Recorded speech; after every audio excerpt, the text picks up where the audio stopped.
Okay, and we're live on the YouTubes and the Googles. Yay for the YouTubes and the Googles. Land Monkey, are you an Evernote user? I am a beginner Evernote user. I have installed it and started to play around with it. Because that would be another great tool for prepping caching road trip. Yeah, I can see the utility there. Especially if you're in questionable data areas or you're coming over the border where data is expensive. You can use the Evernote web clipping utility, capture all the web pages of the caches that you want to go to, put them in an Evernote book, and be on your way. That way you can keep them locally on your devices without having to get to the internet. Cool. So very helpful for those. What are those types of caches you like to find? Earth caches. Earth caches. That's it. and sneak preview. Stay tuned. I've got two more in the hopper. Two more Earth caches. Two more Earth caches that I'm going to publish in the hopper, and one of them was inspired directly by the Earth cache that I did with you two gentlemen. No. Yeah, I have found a place. I shouldn't mention. I'm not going to say where yet. We are live on air. I have found a place that provides me a very similar kind of experience to what we found in the 7-stage one, correct? Yep, the 7 or 8, whatever it was. Yeah. That's right. Nice. Very cool. Very exciting. Yeah, that was very interesting to me. I would have walked around that city and not noticed that. It was pretty neat. I found that fascinating. So yeah, cool stuff. Cool beans. Where did you hear about this Evernote thing? Gary, stop listening to multiple podcasts. I was going to mention it anyway before the other podcast tonight. Okay, awesome. I show it as 9:02. Cool. We've got to get rolling. Okay. Hey, and I just brought up the Q&A panel on my side, so I can see the questions also now. Do you see 3 of them? I see wet coaster being difficult 3 times. Yes. Okay, good. I didn't know if that came through. I can't. Sometimes the host has a different view. Okay, so I am launching this one tonight. Let me check my volumes, okay? Sounds good to me. I'm always happy with you, Bad Cop. Ooh. You're one of my favorite podcasters. Aw, aren't you swell? Like my head is getting. Okay. Let's start this thing. Let's do it.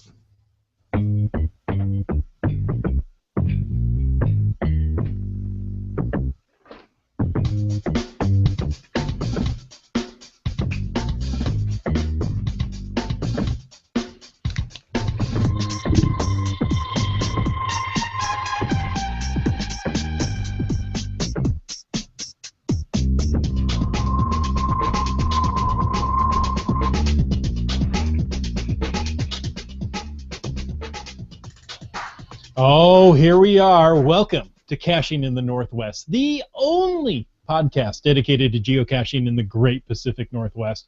We'll talk about caches and cachers unique to this little corner of the country. So grab an elephant ear and sit on a ride assembled by low-paid teenagers. It's time to go caching in the Northwest.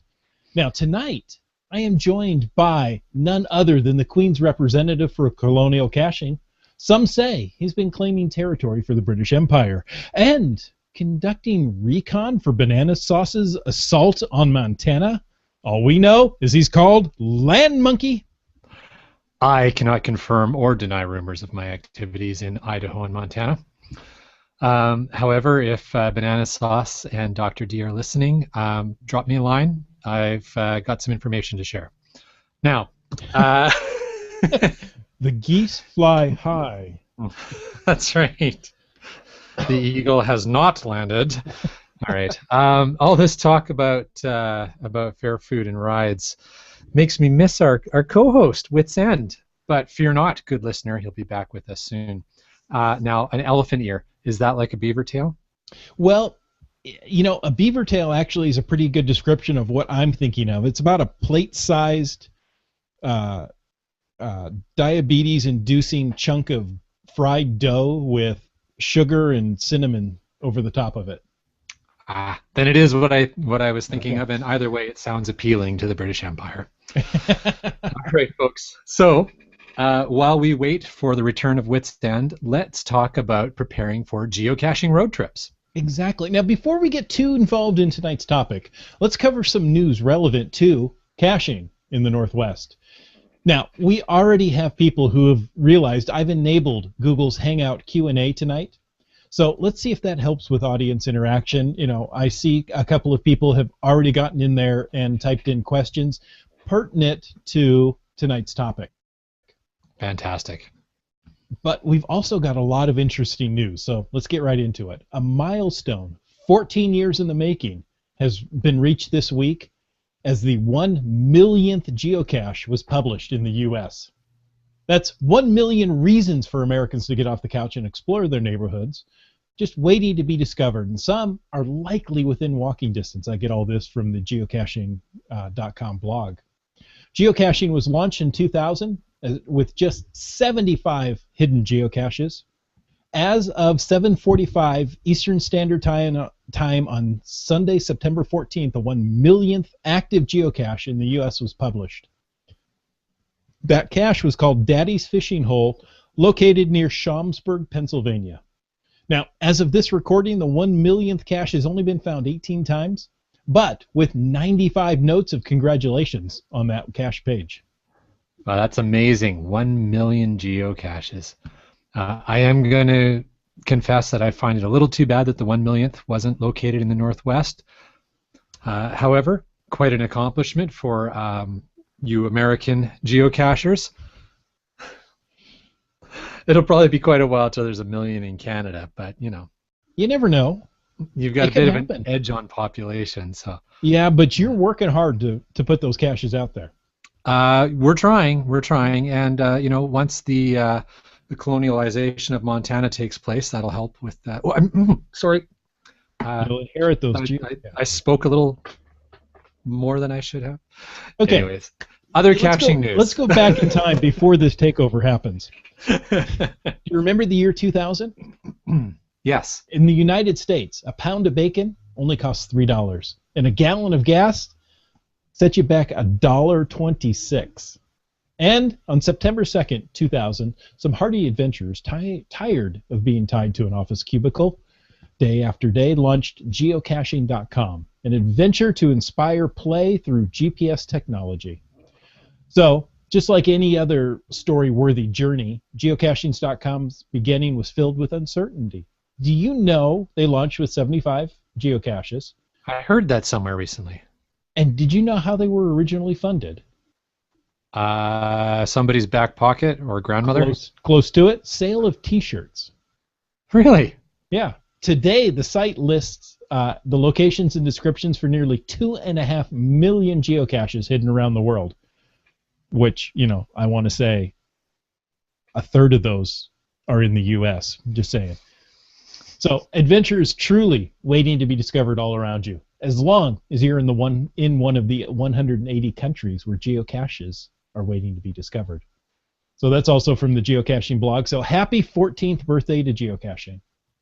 Fantastic, and happy belated birthday, geocaching.com.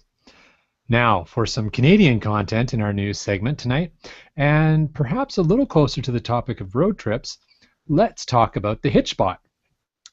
HitchBot recently completed his 6,000-kilometer cross-Canada trip, and we'll put a link to the story in the show notes. HitchBot is a chatty, social media savvy robot, and I think robot is a bit of a strong term here, but that's, read the article and you'll see where they're going with this. But it's about physically about the size of a 6-year-old child is how they figure out the sizing on it. So just under a meter. He was constructed of pool noodles, an old beer cooler bucket, a pair of wellies, some rubber gloves, solar panels, and a computerized brain, which I believe was a tablet of some sort. I believe it was a Nexus 7 tablet. There you go. HitchBot was brought to life to explore topics in human-robot interaction and to test technologies in artificial intelligence and speech recognition and processing. That's what the researchers said in a news release. Dr. Frauke Zeller, assistant professor in the School of Professional Communication at Ryerson University, went on to say, usually we are concerned with whether we can trust robots, but this project asks, can robots trust human beings? Ooh. A partner in this venture, David Harris-Smith, an assistant professor at Hamilton's McMaster University, conceived the idea of creating a collaborative art project centered on a hitchhiking robot. He says HitchBot is an experiment that looks at the interaction between people and increasingly ubiquitous technologies. So read the article. I think it's pretty cool. I think HitchBot was a really neat idea. It has been an incredible adventure for the small robot. It has met hundreds of people, visited a powwow at Wikwemikong. It met Wyerton Willie, and it grooved to the Harlem Shake in Saskatchewan. And in our province of British Columbia, partied all night at a wedding in Golden. Perhaps most fascinating is the fact that HitchBot has made it all the way to British Columbia, depending purely on the kindness of strangers to get it safely to its destination. And from a communications and geocaching related piece of interest, he is equipped with a GPS and 3G wireless connectivity that did allow it to post frequent updates of its position on the internet. Isn't that cool that this little, slap together device was able to be picked up by people, and it's cute, so people immediately are drawn towards it, and it went all the way across Canada. I think that's a really cool experiment. Very cool. Now, I don't think he found any geocaches on his trip.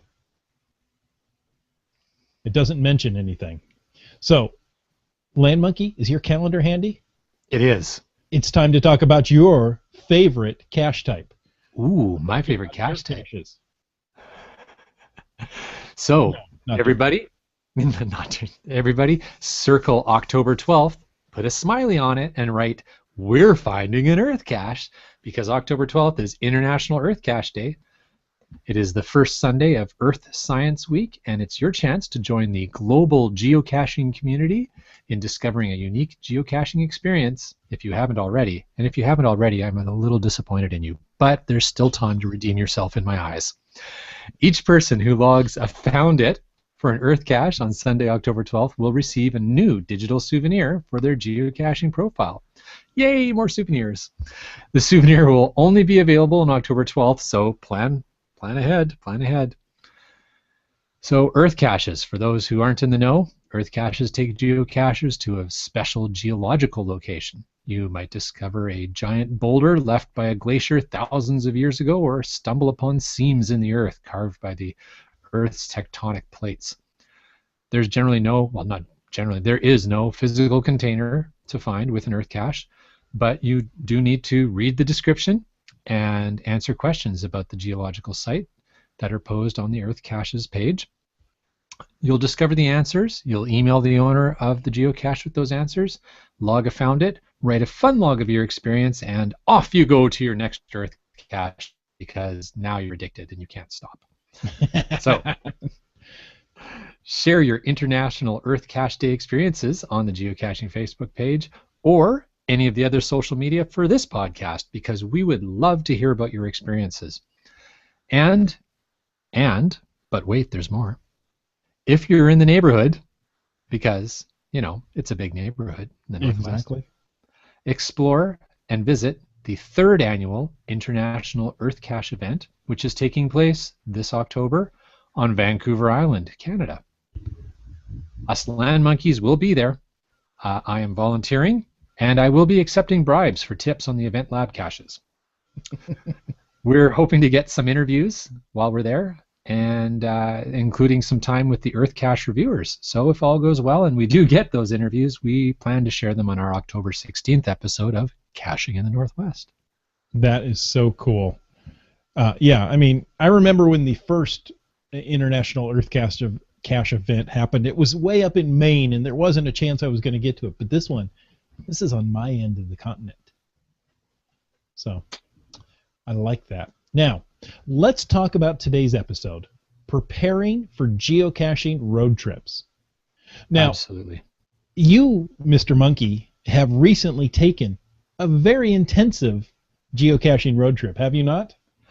Yeah, we did actually, and we just got the video for that up on the YouTubes this past Tuesday. Our back to our geocaching Tuesdays. We traveled to the Kootenays, which is basically the foot of the Rocky Mountains at the south end of our province. So Isn't basically that what the southeast corner. Girls have? When I was in school, the girls had Kootenays. Yeah, not anymore. They don't. Oh, okay. Not at this age. But yes, thank you very much. That was incredibly helpful. Interestingly enough, what I discovered is that Kootenays, because it seems to be a historical native reference to the general vicinity and area, there's actually Kootenays, or the region called the Kootenays extends into Montana and Idaho as well, which we discovered when we were there. So we found that quite fascinating. So there's your trivia for the evening. Actually, that probably won't be the only piece of trivia for the evening. However, we did get out there. We had a fantastic road trip. So we've gotten a few more Northwest geocaching road trips under our monkey belts this summer, and we've also learned a few great tips for preparing. In addition to that, we've had some great feedback from our listeners to share. So, Bad Cup, why don't we get right to some of that feedback? Well, we're going to start with feedback from Bryling, who is listening tonight, as you might guess. He says, I'd like to start off creating a caches along a route pocket query for the journey. I limit the distance off the route to 1 kilometer or 0.6 miles in order to save time. Otherwise, I'd never get to my destination.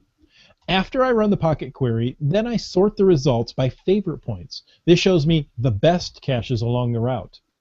Sometimes I widen the route out up to 10K max on each side, but that quickly fills up the 1,000 cache limit on pocket queries, and I would be driving up to 20 kilometers off of my route.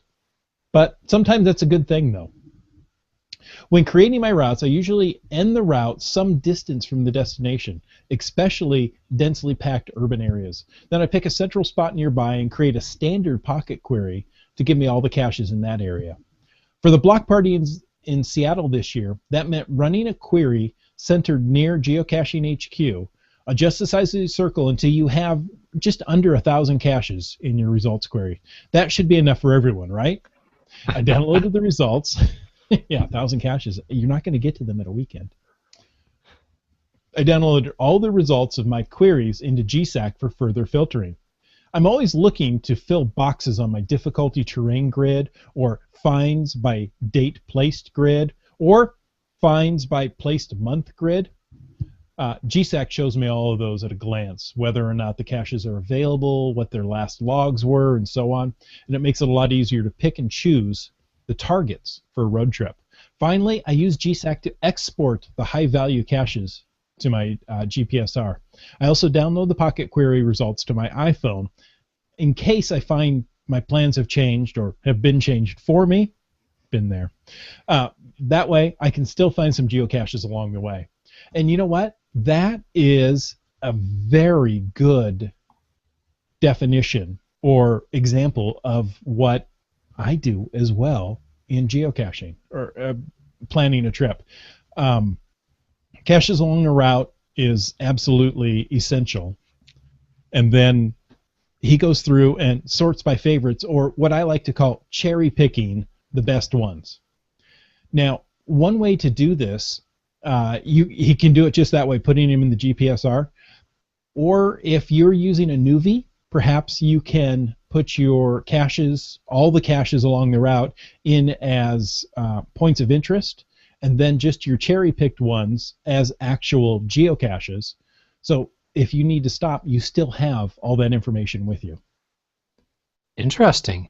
There Now, the you one go. thing that I thought, in addition, that I would say for ourselves to what Brylang's described, and the way he described it is very similar as well for us land monkeys in how we prepare. I think there's a lot of similar tools and processes. Mm-hmm. One of the other things that we do, though, is when we're creating the filter for the caches along a route, I didn't see it or hear it in his comments. He talked about sorting on favorite points, or yeah, sorting on favorite points. The other thing we'll do is we'll actually filter out anything that's over a terrain 3 or a difficulty 3. 3 is usually sort of the magic number. Pretty much anything that's going to be harder than difficulty 3, unless it has a huge amount of favorite points, it's just going to take too long to get to if I'm on a road trip. And in addition, a terrain, again, unless it's a specific destination cache that we're going for, it probably means there's going to be a significant hike involved. Now, sometimes that's not the case, but as a general rule, I find that helps filter things out. Well, that leads directly into some feedback we got from Wet Coaster. He says, what do you look for when planning? Easy to get caches, that means low difficulty, 2 or less. Caches with the most favorite points, or caches close to planned stopping places? Yes. All three. And I absolutely have to agree. I usually do filter, and that was a good point, filter by difficulty. I tend to go 2.5.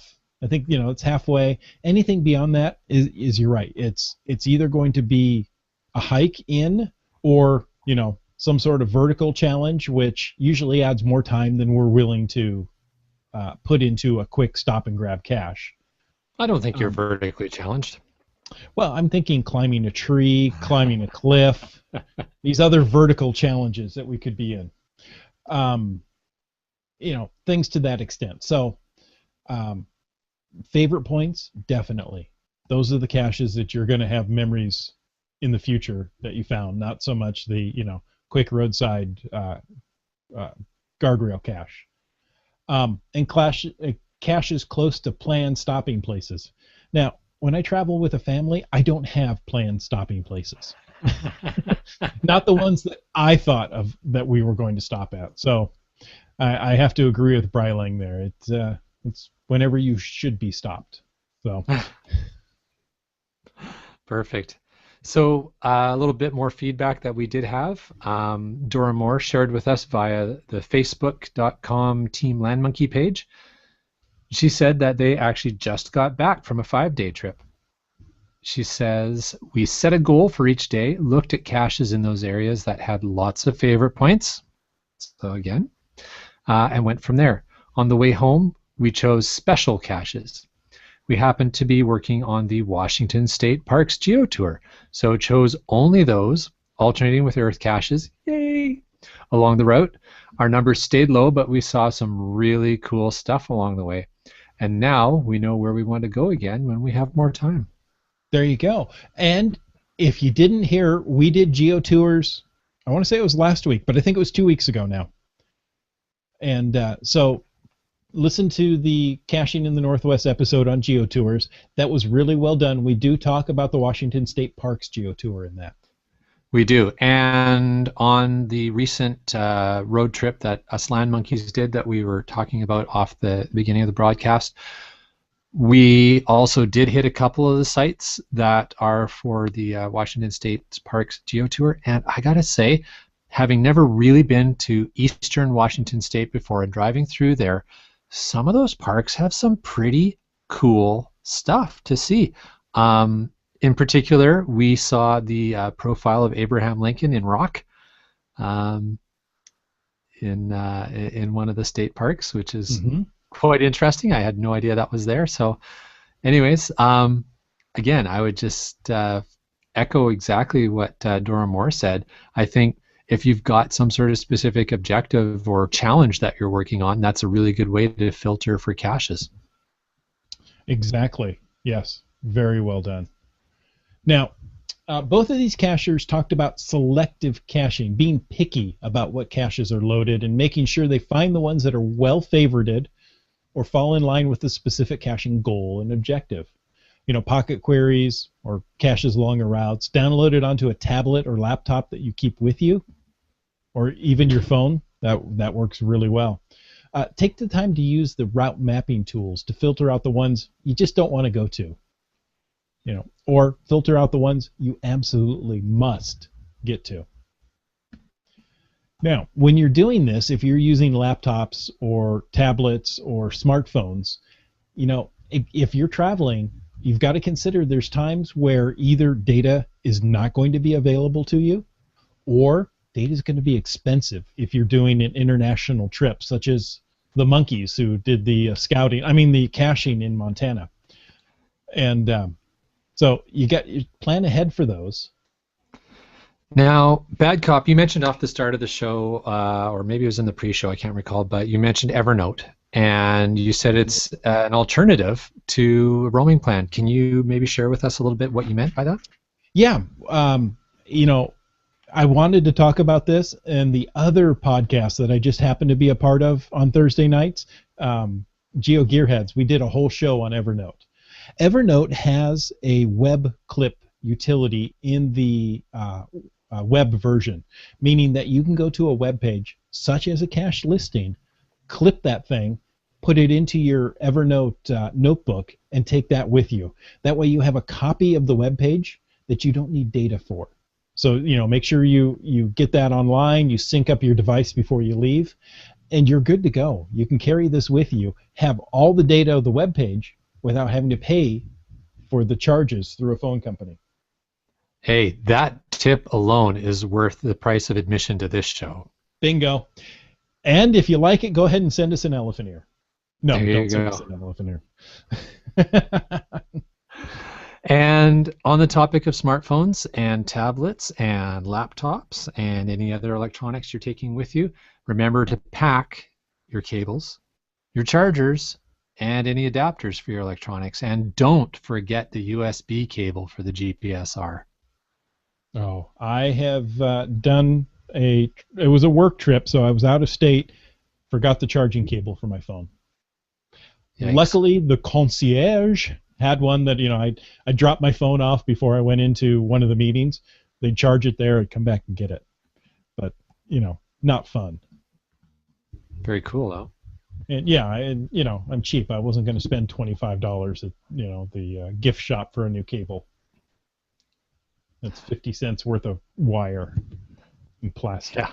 Anyway, but don't forget the cables. Don't forget batteries. I love my USB batteries. I don't know if you get that point. I love my USB batteries. How do you feel about your USB batteries? Well, they're okay. They work fine for me.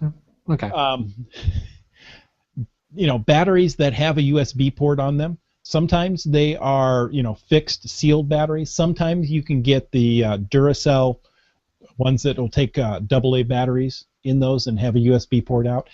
Have something that can run off of, that can charge USB, because your phone, your tablets, your GPS all can charge from a USB port. Laptop, there's only a couple, and well, if you have those, you shouldn't be using them.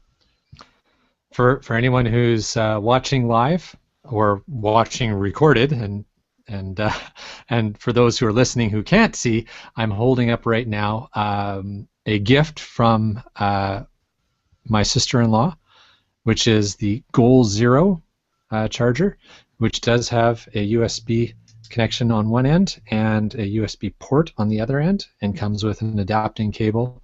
This thing is fantastic. Love it. There you go. USB batteries. I mean, to me, why carry anything else? Yes, you can carry some AA's for your GPSR, but you could also plug it into your USB battery that you're going to carry anyway. So, just saying. So, on the topic of USB batteries, I'll just add something else in. We were in Costco up here in Canada a week ago, and in their electronics section, they had 3 packs of Duracell USB batteries.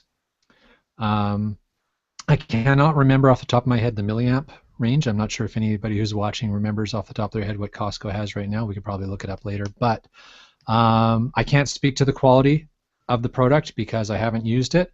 But the price, if I recall correctly, was in and around $30 to $40 Canadian for 3.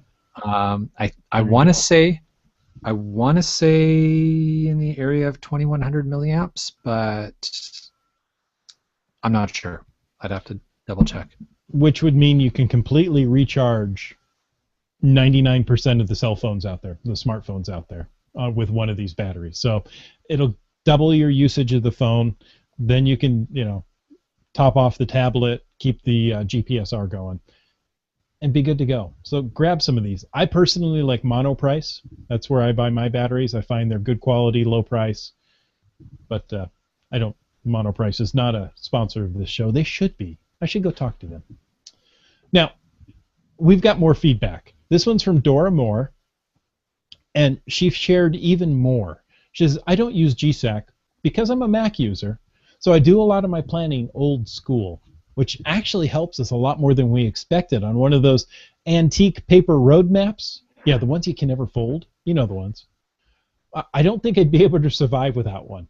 The map on the car GPSR doesn't quite show as much info as we needed at the time. We went for some short hikes along the way, so trail maps were a great help.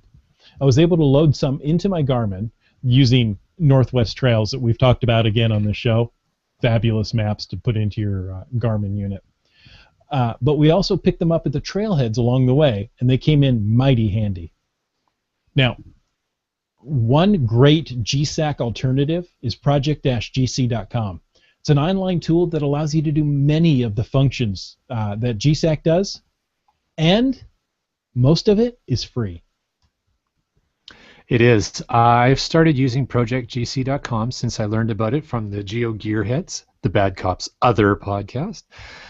And I have to say, this is a great tool for more than just planning road trips. I've already recommended it to other cachers as a quick and helpful tool for helping to complete caching challenges. Often, and sorry, segue here. Often, another concept for caching road trips is to look at events as destinations. So Brian Lang earlier mentioned that he was headed to Block Party with his road trip. But one of the other things that I look for when we're planning a caching road trip, besides traditionals, and actually this is a good point as well, because I actually filter out some cache types that I don't look for. I don't look for mysteries, puzzle caches, unless I happen to have solved them, because it's probably just going to not be able to do much with it anyways.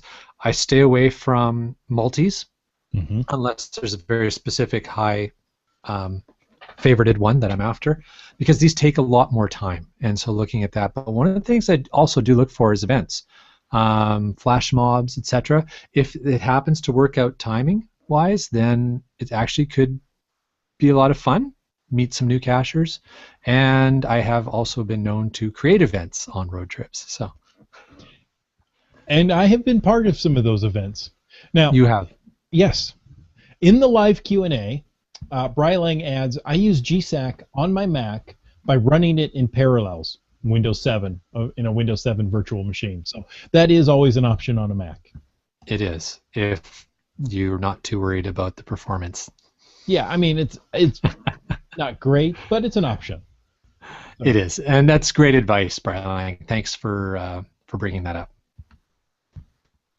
Now, we're right at the 30-minute mark, that sweet spot that I want to keep the podcast in. So let's move on. Now, next week, Catapult Jeff joins us to discuss planning CITO events.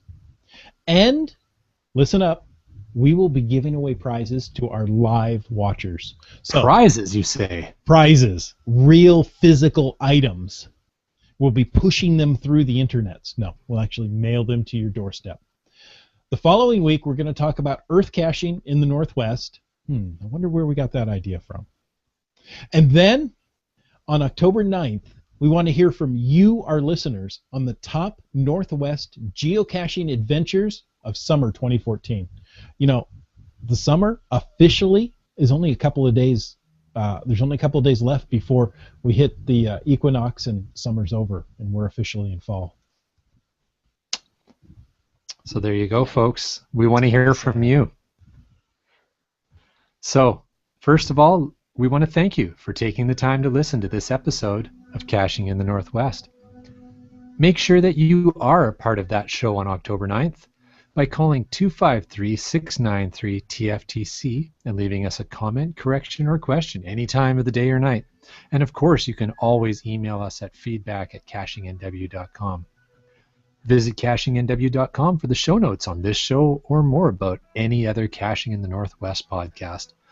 Also, your support helps to keep quality shows coming. If you like this show, please click the PayPal button on the website.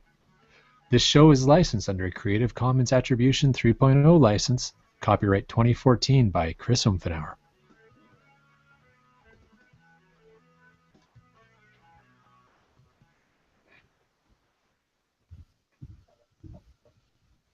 And we're clear.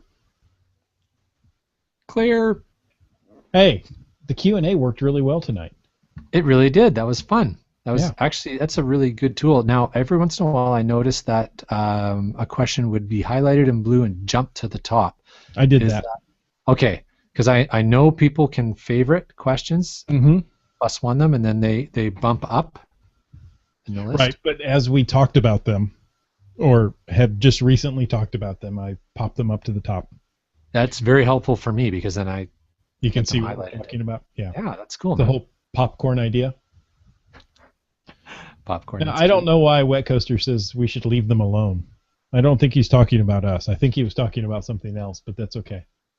I think he was talking about you guys down south of the border. Oh, okay, good. And he said they've already had snow in Alberta. But Oh it's my nice and goodness. warm now. Wow. In September. I miss the music when we're watching live. Do you guys not hear the music? It's quiet when I'm speaking. Right. The exit music should be quiet. Yeah. Oh, it's too bad that they can't hear the music. The music is wonderful. I like the music. I'm so easily impressed. I meant to put this one up, but we were too far away by the time I saw it. It's the HitchBot is a cashless travel bug. That's funny. Who was that? Wet Coaster. West Coast. Nice, nice. Speaking of Wet Coaster, I went out and 2 nights ago, he had placed an ALS Challenge virtual Munzie, not far from Land Monkey headquarters. So I went out and picked that up. That was kind of cool. Nice. So thanks, Wet Coaster. That was fun. I've had one place near my work that I have to go look at. Cool. By our friend Native Texan. Right. Well, she placed one, trying to get it close to Wet Coaster and I, and not really knowing where in the Greater Vancouver area we live, placed it somewhat central in the city of Vancouver. Not very close for either of us, but we're going to try and get out there and find that at some point. Best laid plans. Yeah, exactly. It's a big city. But it was very cool and very thoughtful of her to do that. So we will have to try and get out there. How long are those out for? They're always I think those till the end special of this ones month. End of September. Okay. I should Yeah, be end able of to get to September. that. Should be able to get to that. There's still half a month left. Do you have people in lines in front of fruity stores up in the frozen tundra there? People in line. Oh, no. Well, I mean, probably. I had to think about what on earth is he talking about. Probably not me. How's that? So There you go. Yeah. yeah. Hey, speaking of how many days are left in the month, I want to share that tonight is my second to last night in my geocaching streak. So 554. one more night to go. Yeah, tonight was 554. Tomorrow's 555, and then we're all done. Wow, impressive. It's been fun. Although I got to say, tonight was tough.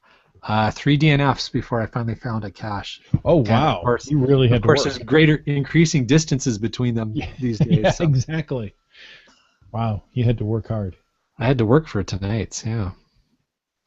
Fortunately, tomorrow's a Friday. So music doesn't come through very well in the live show. Yeah, sorry about that. I do it so that it records well. If it doesn't come through that well in the live show, I apologize. Google Plus isn't really good with music. It does very well for voices, but not so much with music. The show starting music comes through well, he says, but the exit music is barely audible. And that's on purpose, because we're talking over the exit music. We don't talk in the intro, we talk in the extra. So it's just a carryover from, the fully produced Caching in the Northwest shows that took forever and ever to edit. Brylang says, "No, don't end the streak." Well,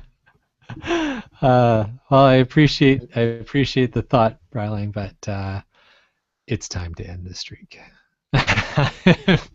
His streak is at 581 days. Wow, 581. That's awesome. Brylang, you end your streak, and then Land Monkey could catch up. Yeah. No, there's no catching up. But Brylang, what are you gonna go for? 600? You gonna do a round number or just stop when you stop? Time. Yeah. What else have we got going on? Oh, Wet Coaster wants to know why gifts next week. Well, we thought it was time. We want to promote those live viewers and reward the live viewers. Thank you very much for watching live. Yeah, you guys are all awesome. Yeah, so we thought, why not? Let's give away some gifts. I've got a couple of good travel bugs, a couple of replacement travel bugs that I'll send out with those. The GX proxy. The GX proxies. I think they're just proxies. It's one of the first products they had. And then I do have a coin that we'll give away. Cool. So brand spanking new. While you're doing that, Wet Coaster said that he did manage to get Native Texans ALS virtual Munzie on this past Sunday. So good for him. Way to go, man. What else? There we go. Does that show up very well? Oh, that's one of those ones. What are those called? Pika. Yes. The Pika. Pika. I think it was Pika is how it was pronounced. Pika's those are beautiful artwork on those. These are beautiful coins. And comes with a stunt double. That's awesome. I love that term. Stunt double. Brylang answered back my question, said he's shooting for 600, and he'll see if it goes further or not. Hey, keep going as long as you can, buddy. But yeah, 600. Wow, that's pretty impressive. I'm toying with the idea of putting out a 555 challenge cache once I'm finished my streak. You qualify for it. Well, that's the whole point, right? Is you shouldn't put out a challenge cache that you don't qualify for yourself. Otherwise, you're just being a... Exactly. I'll leave it there. I knew exactly what you meant. No. And Wet Coaster is looking for some help finding resources to plant earth cache in the Fraser Valley. We should talk. Well, I'll tell you what, when we have our show coming up... that was Brylang. Sorry. Mm-hmm. I'm having trouble figuring out how to read. Exactly. I'm right there. Okay. So sorry, Brylang. Absolutely, we can talk about that. But make sure that you're on for episode... Which number is it? What date is it? Just got my show notes open. October 9th? No, it's the one before October 9th. So October 2nd.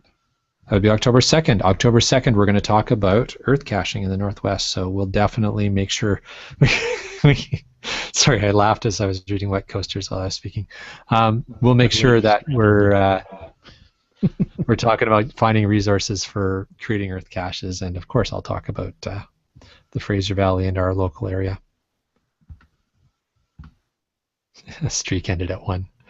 Hey, it's whatever works for you.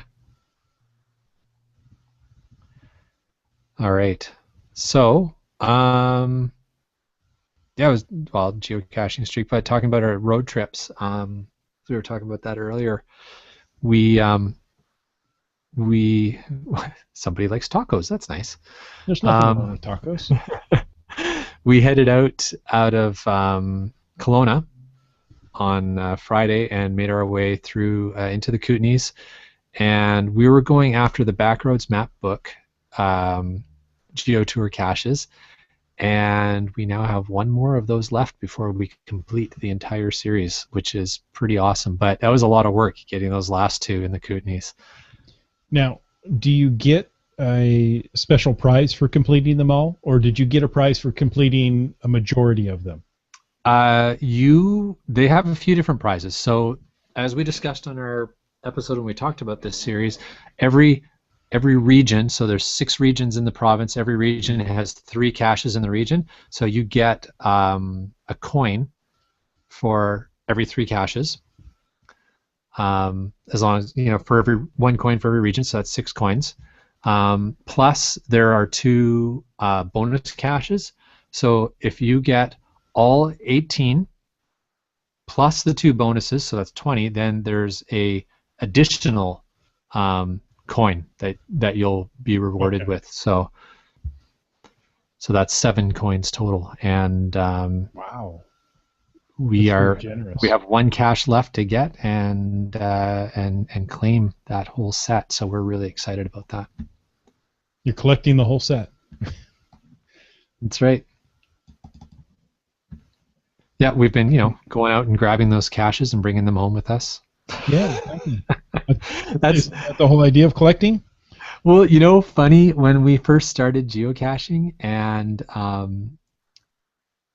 we were explaining it to Mrs. Land Monkey's sister what we were doing, mm-hmm. and we had picked up a trackable in one of them, and she didn't understand the difference between the cache and the trackable and thought the trackable was the cache. So we were showing her the trackable. She's like, "Oh, you can't take that. You've got to leave that there." It's pretty funny. That is funny. And I've run across this similar when you're describing geocaching. Like, okay, so why, when you find it, do you keep it? No. Well, I mean, that's, finders keepers. I can completely understand where they're coming from, but the idea is no. And you just sign your name on a piece of paper? Yeah, that's it. It's the thrill of the hunt to go and find it. Not necessarily, what's there, but, the fact that you found it and, 18 other people have. It's a pretty exclusive club. It is, yeah. Depending on the cache. Exactly. Awesome. Well, this has been a lot of fun. Have there been many others that have the entire set, Wet Coaster asks? As far as I know, there's only one other cacher so far that's completed the entire set. Wow, really? Yep. Birdman 7. Okay. That's very impressive. There may be others since then. He and I talked mid-August, and he had just finished the set then. So nice. Nice. Well, guys, I think we're going to call it a night. I appreciate you coming and watching our show live. Come back next week. You'll be rewarded for watching the show live. Sounds fantastic. Thanks for watching, everybody. Send in an email with a specific keyword in it with your address, and I'll mail off your prizes to you. Spread the word. Spread the love. See you next week. Good night, folks. Bye.